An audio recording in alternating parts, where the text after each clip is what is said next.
अगर यही इनका हिंदू राष्ट्र है तो हर हिंदू को आगे आकर इस हिंदू राष्ट्र के खिलाफ आवाज़ उठाना होगा। क्योंकि अगर हिंदू राष्ट्र में किसी को मूंछ रखने पर भी अगर उसकी हत्या होती हो तो किस हिंदू को ऐसा हिंदू राष्ट्र चाहिए? किसी हिंदू को, किसी हिंदू स्त्री को अगर वो नाबालिग है और कोई मंत्री उसकी छेड़खानी करता है, कोई मंत्री उसके ऊपर बलात्कार करता है और वो हिंदू लड़कियां अगर जंतर मंतर पर दिल्ली में आंदोलन कर रही है तो। नमस्कार, द जनता लाइव में आपका स्वागत है। मैं हूं आपके साथ नलिनी। बीते कुछ महीनों में देश के अलग अलग राज्यों से हिंसा की खबरें सामने आई। बात अगर करें महाराष्ट्र की तो कोल्हापुर से औरंगजेब और टीपू सुल्तान को लेकर एक पोस्ट वायरल हुई, जिसके बाद से राज्य में हिंसा भड़की, दंगे भड़के, यहाँ तक कि इंटरनेट को भी बंद करना पड़ा। अब उसी प्रकार की पोस्ट औरंगजेब को लेकर लातूर में डाली गई, जिसको लेकर वापस से हिंसा भड़क गई है। उत्तरकाशी की अगर बात करें तो मुस्लिम परिवारों को, मुस्लिम व्यापारियों को दुकानें छोड़कर जाने की धमकी दी गई, दुकानें पर पोस्टर लगाए गए धमकी भरे। आज इसी सब तमाम मुद्दों पर मेरे साथ बातचीत करने के लिए राजरत्न अंबेडकर जी मौजूद हैं, जो कि बाबा साहब के वंशज भी हैं। सर, जिस प्रकार से लगातार माहौल बनाया जा रहा है, महाराष्ट्र की अगर बात करें तो औरंगजेब को लेकर जिस प्रकार से हिंसा भड़की राज्यों में, लातूर में अभी हाल फिलहाल में एक मामला सामने आया है, जिस तरह से इस पूरी प्रक्रिया को हम देख रहे हैं, रातों रात औरंगजेब का जिन सामने आ गया है जैसे, क्योंकि इससे पहले कोई जिक्र नहीं था उनका। क्या लगता है, सिर्फ माहौल खराब करने के लिए इस प्रकार की चीज़ों को हवा दिया जा रहा है? सबसे पहले तो जनता लाइव के सभी दर्शकों को जय भीम, नमो बुद्धाय। देखिए, आज रिगार्डिंग महाराष्ट्र, ये आज जो चल रहा है, कम्युनल राइट्स हो रहा है, हिंदू मुस्लिम हो, अपर कास्ट, शेड्यूल कास्ट की ये जो सब चल रहा है, ये महाराष्ट्र को कलंक हो सकता है। क्योंकि महाराष्ट्र में छत्रपति शाहू महाराज जी का जन्म है, यहाँ उनका कार्य क्षेत्र है। शिवाजी महाराज यही कहे, बाबा साहब अम्बेडकर यही कहे, महात्मा फुले यही कहे, जितने भी सोशल थिंकर्स मैक्सिमम है वो महाराष्ट्र से है। और महाराष्ट्र को एक सेकुलर स्टेट और धर्मनिरपेक्ष स्टेट कहा जाता है। ऐसे सेकुलर स्टेट में भी दंगे हिंदू मुसलमान के अब शुरू हो गए हैं। बच्चों को पीटा जा रहा है, लड़कों को पीटा जा रहा है, और औरंगजेब के नाम से ये सारी हिंसा हो रही है। जिस औरंगजेब के बेटे के मज़ार पर इस देश का प्रधानमंत्री चादर चढ़ा कर आया है जी। इस देश का प्रधानमंत्री औरंगजेब के बेटे के मज़ार पर चादर चढ़ाकर आता है, तो सबसे पहले तो विरोध प्रधानमंत्री का होना चाहिए था। लेकिन यहाँ पर कोई किसी औरंगजेब के लिए कुछ लिख रहा है, टीपू सुल्तान के लिए कुछ लिख रहा है, तो एक पोस्ट के वजह से हम लोग आपस में इतने बढ़ गए हैं। ये सब जो हो रहा है, ये कहीं ना कहीं आरएसएस के आईटी सेल से हो रहा है। उनके आईटी सेल्स हैं, उनके। अब उन्होंने देखा, मोहन भागवत ने एक स्टेटमेंट दी है कि अब वो मुसलमानों में काम करेगी। अब जैसे ही वो मुसलमानों में काम कर रही है कि जिस तरह से हमारे एजेंट होते हैं, शेड्यूल कास्ट के एजेंट होते हैं, हमारे में के दलाल होते हैं, मुसलमानों के भी दलाल होते होंगे, और वो हिंदू एजेंडा या आरएसएस के एजेंडे को फॉलो करके इस तरह की पोस्ट लिखना।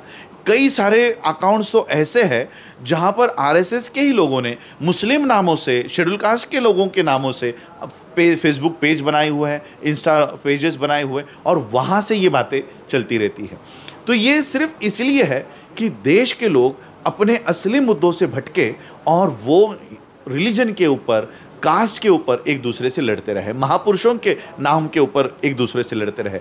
ना कोई बेरोजगारी का मुद्दा उठाए, ना कोई एजुकेशन का मुद्दा उठाए। आज यहाँ पर मैं इस कॉलेज में बैठा हूँ, हर साल पूरे देश भर में से लाखों ग्रेजुएट्स पास होते होंगे, उनकी नौकरियों के इंतज़ाम कहाँ है हमारे पास?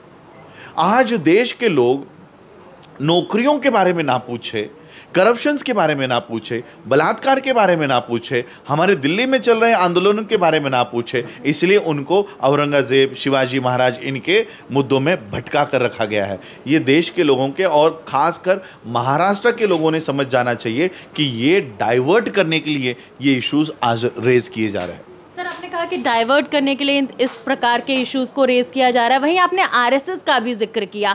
आरएसएस लगातार आह्वान देती नजर आती है कि 25 तक हिंदू राष्ट्र बना देंगे। क्या लगता है, हिंदू राष्ट्र बनाने की शुरुआत इसी प्रकार से हो चुकी है, और क्या भारत हिंदू राष्ट्र बन पाएगा? मुझे लगता है अगर यही इनका हिंदू राष्ट्र है तो हर हिंदू को आगे आकर इस हिंदू राष्ट्र के खिलाफ आवाज़ उठाना होगा। क्योंकि अगर हिंदू राष्ट्र में किसी को मूंछ रखने पर भी अगर उसकी हत्या होती हो तो किस हिंदू को ऐसा हिंदू राष्ट्र चाहिए? किसी हिंदू को, किसी हिंदू स्त्री को अगर वो नाबालिग है और कोई मंत्री उसकी छेड़खानी करता है, कोई मंत्री उसके ऊपर बलात्कार करता है और वो हिंदू लड़कियां अगर जंतर मंतर पर दिल्ली में आंदोलन कर रही है तो ऐसे लड़कियों को पुलिस के द्वारा पिटवाया जाता है, तो ऐसा कौन सा हिंदू है या कौन सी हिंदू स्त्री है जिसको ऐसा राष्ट्र चाहिए होता हो? ऐसा कौन सा हिंदू जज है जो अपने ही जज भाई को अपने आंखों के सामने मरता देखता है? जस्टिस लोया की हत्या होती है तो ऐसे हिंदू राष्ट्र को कौन सा हिंदू पसंद करता है, मुझे बताइए। इसलिए ऐसा हिंदू राष्ट्र अगर इस देश में कायम होता होगा तो मुसलमानों को नहीं, क्रिश्चियनों को नहीं, बौद्धों को नहीं, हिंदुओं को आगे आकर ऐसे हिंदू राष्ट्र का खिलाफ में उनको खड़ा होना चाहिए। क्या लगता है सर, बन पाएगा? क्योंकि सवाल वही है, आह्वान तो लगातार देते रहते हैं। ये देश कभी हिंदू राष्ट्र ये नहीं बनाना चाहते और कभी नहीं बनेगा। ये देश, ये लोग मनुस्मृति के अनुसार चलाना चाहते हैं। ये देश आज आप देख रहे हो कि लैटरल एंट्री से कितने हिंदुओं को इन्होंने लिया। वाजपेयी, तिवारी, त्रिपाठी, ये सारे ब्राह्मण्स हैं जी। इस देश का एडमिनिस्ट्रेशन ब्राह्मण्स के हाथ में है, इस देश का जुडिशरी ब्राह्मण्स के हाथ में है। तो वहाँ पर SC, ST, OBC ये भी तो हिंदू है ना। शूद्र कौन है? ये शूद्र कौन है? हिंदू है। शूद्र ये SC कौन है? ये पहले के अनटचेबल्स है, इसलिए उनका शेड्यूल बनाया गया और उनको शेड्यूल में डाल दिया गया। ये हिंदू नहीं थे। हिंदू कौन है? यहाँ का मराठा हिंदू है। सबसे, आज हम महाराष्ट्र में बैठे हैं, सबसे बड़ा हिंदुत्व का पुरस्कार करने वाले, हिंदुत्व का जो नारा देने वाले बाल ठाकरे, गर्व से कहो हम हिंदू है का नारा उन्होंने दिया। उनका बेटा उद्धव ठाकरे, उसको इन्होंने CM पद से उतार दिया। क्या ये हिंदू राष्ट्र आपको अपेक्षित है? क्या ये हिंदू राष्ट्र की कल्पना आपकी है कि वहां पर एक हिंदू CM नहीं बिठाया, वहां पर पेशवा बैठना चाहिए? एक Peshwa, Devendra Fadnavis, he is not a ब्राह्मण, ही इज अ पेशवा ब्राह्मण। तो एक पेशवा को CM बनाना चाहिए, इसलिए एक हिंदू को उसको तंग किया जाता है, उसको CM पद से हटवाया जाता है और उसके पीछे ED, CBI लगाकर उसकी पार्टी तक छीन ली जाती है। तो क्या ऐसे हिंदू राष्ट्र की कल्पना इस देश का हिंदू कर रहा है?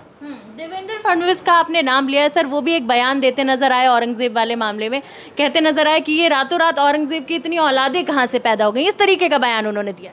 देखो, रातों रात इनकी औलादें पैदा नहीं होती है, ये लोग उनकी दलाली करते हैं।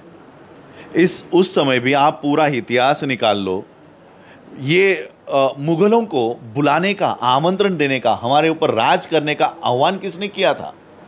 इस देश में पेशवाओं ने गद्दारी करके इस देश को मुगलों के हाथों में बेचने का काम किया है। और ये वही लोग हैं जो आज कह रहे हैं कि रातों रात पेशवाओं के, मुगलों की औलादें, औरंगजेब की औलादें कहाँ से तैयार हो गई। जरा अपना इतिहास टटोल के देख लो। आप ही वो लोग हो जिन्होंने मुगलों को यहाँ पर आमंत्रित किया, अपनी बेटियाँ उनको उनकी बहू के रूप में, उनकी पत्नियों के रूप में आपने ही देने का काम किया है। तो मुझे लगता है देवेंद्र फडणवीस को ये स्टेटमेंट देने का नैतिक अधिकार नहीं है। वो लोग हैं जिन्होंने मुगलों के खिलाफ, ब्रिटिशरों के खिलाफ लड़कर हमने इस देश की आज़ादी हासिल की है। क्या लगता है सर, 24 की कहीं ना कहीं तैयारी हो रही है, क्योंकि 24 के चुनाव काफ़ी करीब हैं? जी देखिए, आज ये जो महाराष्ट्र में हो रहा है, महाराष्ट्र में आज मुद्दे क्या है? औरंगजेब, टिप्पू सुल्तान, शिवाजी महाराज, बाबा साहब अम्बेडकर, उनकी जयंती मनाने के ऊपर किसी ने जयंती बनाई तो उनकी हत्या होती है। तो महाराष्ट्र में आज ये मुद्दे हैं। बताइए, महाराष्ट्र में जब आपने यहाँ पर महाराष्ट्र भूषण देने की सरकार का कार्यक्रम हुआ, 11 लोग उसमें मरे हैं, उसके ऊपर चर्चा क्यों नहीं हुई? यहाँ पर इतनी सारी पोस्ट वैकेंट है, वहाँ पर गवर्नमेंट सर्विसेज में पिछले 7 सालों से बैन लगाया हुआ है, NOCs नहीं मिलती, वहाँ की चर्चा क्यों नहीं होती? यहाँ पर कितने मराठा आरक्षण को लेकर पिछले 4 सालों से, 7 सालों से आंदोलन किए जा रहे हैं और वही बीजेपी कह रही थी कि हम सत्ता में आने के बाद एक दिन में आरक्षण का मुद्दा उसको निपटा देंगे। अब 1 साल होने को आया, उस मराठा आरक्षण के ऊपर क्यों नहीं बात कर रहे हो?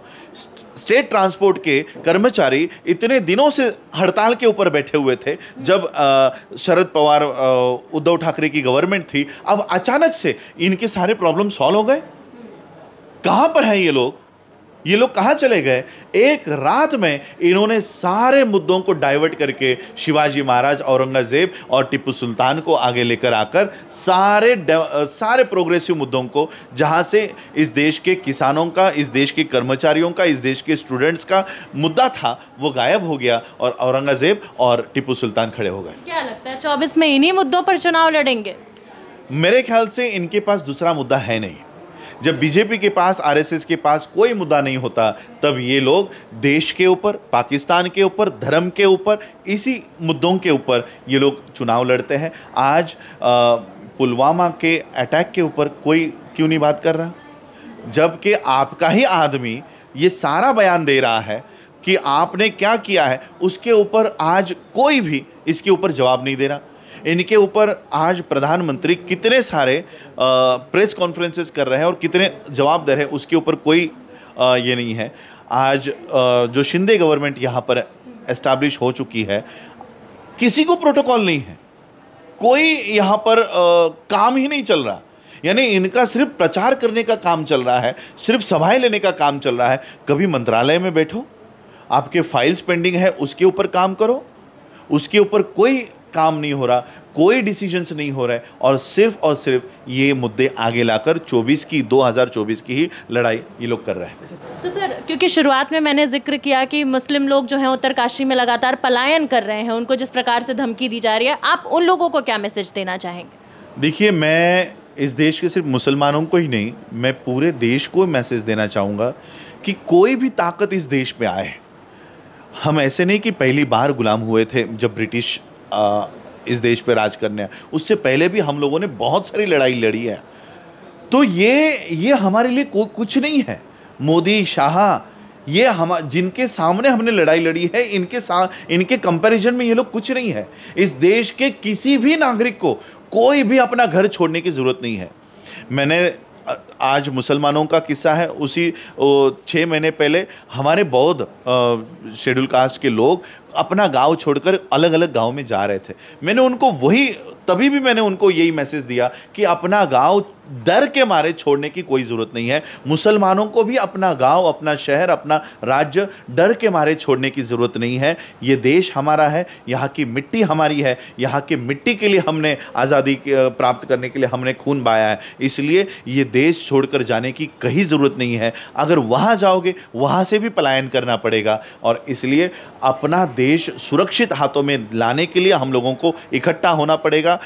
हम पहले हिंदू हैं, हम पहले मुसलमान हैं, हम पहले क्रिश्चियन हैं, हम पहले बौद्ध है, सिख है। ये भावना हम लोगों में नहीं पनपनी चाहिए। ये देश हमारा है, हम पहले भारतीय है और अंतिमता भारतीय है। ये भावना देश के लोगों में कायम होनी चाहिए। यही मैं मैसेज मुसलमानों को देना चाहूँगा। और एक गलती सभी लोग कर रहे हैं, वो गलती सुधारने की मांग में करूंगा। मुसलमानों को अपने हक और अधिकार की लड़ाई के लिए सिर्फ मुसलमानों को ही साथ में लेने की ज़रूरत नहीं है। उनको जो लोग तंत्र के लिए खड़े हैं, डेमोक्रेसी में विश्वास करते हैं, सेकुलरिज्म में विश्वास करते हैं, चाहे वो क्रिश्चियंस हो, चाहे वो बुद्धिस्ट हो, चाहे वो सिख हो, चाहे वो हिंदू हो, उनको सबको साथ में लेना चाहिए। मुसलमानों को सिर्फ अपने तक ही ये लड़ाई नहीं लड़नी चाहिए। देश हर किसी का है और सभी को रहने का अधिकार है। संविधान हमें ये अधिकार देता है। इसी प्रकार से मुखरता से आप तक तमाम मुद्दे पहुंचाते रहेंगे। देखते रहिए द जनता लाइव। धन्यवाद।